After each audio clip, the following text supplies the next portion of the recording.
Olá, seja muito bem-vindo ao canal da Metsu no YouTube. Eu sou meteorologista Estel Cias. Faço aquele pedido, te inscreve, deixa teu relato, teu comentário. O meu agradecimento aí a tantos comentários carinhosos, outros divertidos e muitos que deixam a gente com o coração na mão. Mas continue falando com a gente, conversando com a gente para a gente entender o que está acontecendo também na sua cidade, no seu bairro.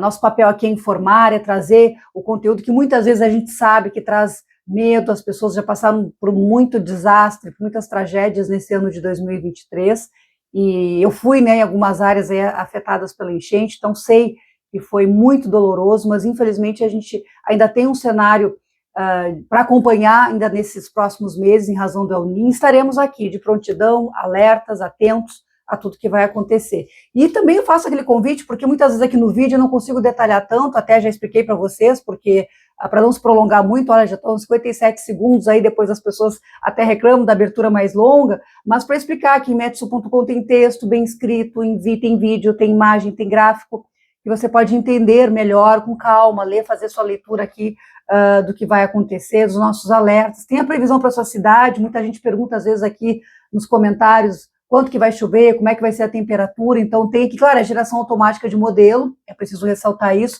mas já dá um norte aí do que pode acontecer. E esse monitoramento, que nessas próximas horas da quarta-feira, esse monitoramento será importante, porque você mesmo pode acompanhar a imagem de radar e a incidência de raios, onde tem muitos raios, há uma possibilidade de tempestade, então é uma informação importante. Aqui temos a imagem de satélite, a sequência de imagens de satélite GOES das últimas horas, e o que a gente vê é esse aglomerado de nuvens aqui de maior desenvolvimento vertical. Então a temperatura do topo da nuvem indica qual é a altura dela, 12, 14, 15 quilômetros de altura. Quanto maior a nuvem verticalmente, maior o potencial de gerar vento, granizo, chuva pesada.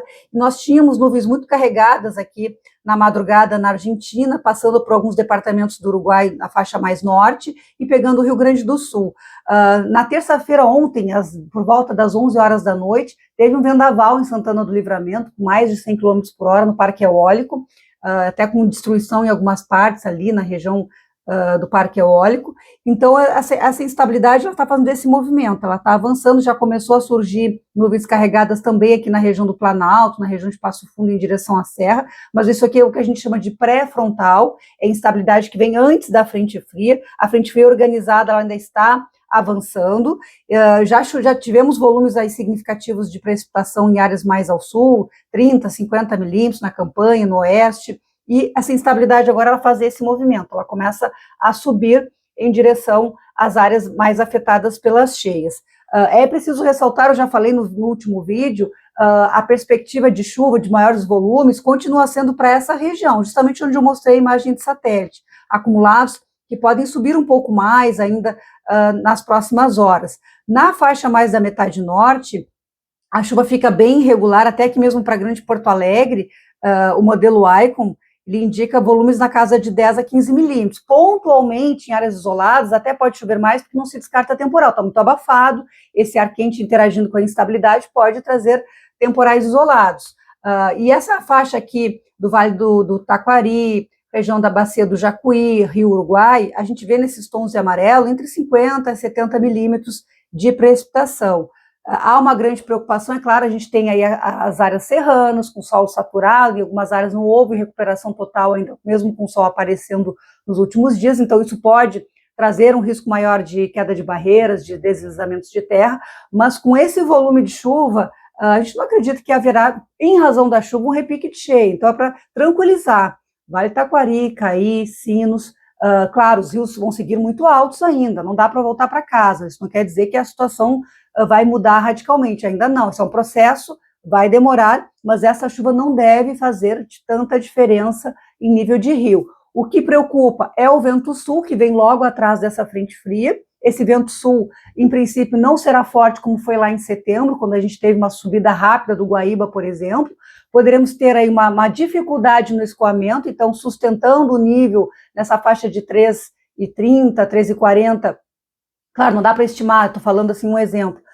Nesses próximos dias, então, à medida em que o vento sul-sudeste segue, ele mantém o nível dos Sinos, do Guaíba, ainda um pouco alto, e também na Lagoa dos Patos, que está recebendo toda essa água, mas a gente não acredita num repique de cheia importante ou numa grande mudança de cenário. O vento sul ele vai dificultar esse escoamento e mantém esses rios altos ainda por alguns dias. Então essa é a condição, a gente quer tranquilizar, claro, de forma isolada, tem risco de temporal com granizo, com raios, com chuva forte, alguma situação de alagamento, até porque os rios e arroios estão cheios, as cidades, né, dentro do seu sistema de drenagem, pode acontecer, situações mais isoladas, administráveis. Agora, falando em relação às áreas afetadas pelas cheias, pelas enchentes, onde tem muita gente fora de casa, a gente acredita que a passagem dessa frente fria, em termos de chuva, não irá fazer tanta diferença, não haverá uma piora crítica deste cenário e ampliar essa situação. Claro, dificulta as atividades de limpeza, dificulta as atividades de reconstrução, mas a boa notícia é que já nessa quinta-feira o tempo firme, e aí nós teremos alguns dias de tranquilidade aqui no estado, alguns dias que a gente possa aí se mobilizar, ajudar, e aí fazer toda aquela rede de mobilização, de solidariedade, que essas cidades precisam demais de ajuda de todo mundo, seja em doações de alimentos, de muita água, mas também aquela força de braço mesmo, de ir lá, de ajudar a fazer a limpeza, aquele trabalho voluntário tão bonito que a gente viu lá no mês de setembro. E eu sei que o gaúcho é solidário e essa corrente vai ser naturalmente formada, e a gente acredita que todo mundo vai se ajudar e esse cenário vai melhorar e a gente aos poucos sai desse cenário tão triste que a gente está vivendo no Rio Grande do Sul. Então é isso, meus queridos. A mensagem é essa, vem chuva, algum risco de tempestade ainda acontece, ainda nas próximas horas desta quarta-feira, mas a gente quer trazer uma mensagem de tranquilidade. Claro que não dá para dizer tranquilidade para quem está fora de casa, para quem está fora da sua realidade, eu nem imagino que seja passar por isso, mas eu sei que muita gente, a gente está recebendo muita mensagem, pessoas muito preocupadas e com toda a razão, com todas o motivo para isso, então é isso. Fiquem atentos, estaremos atualizando ao longo desta quarta-feira e eu volto aqui no canal também com mais detalhamento, com mais informação, com mais conteúdo para vocês. Até mais, gente.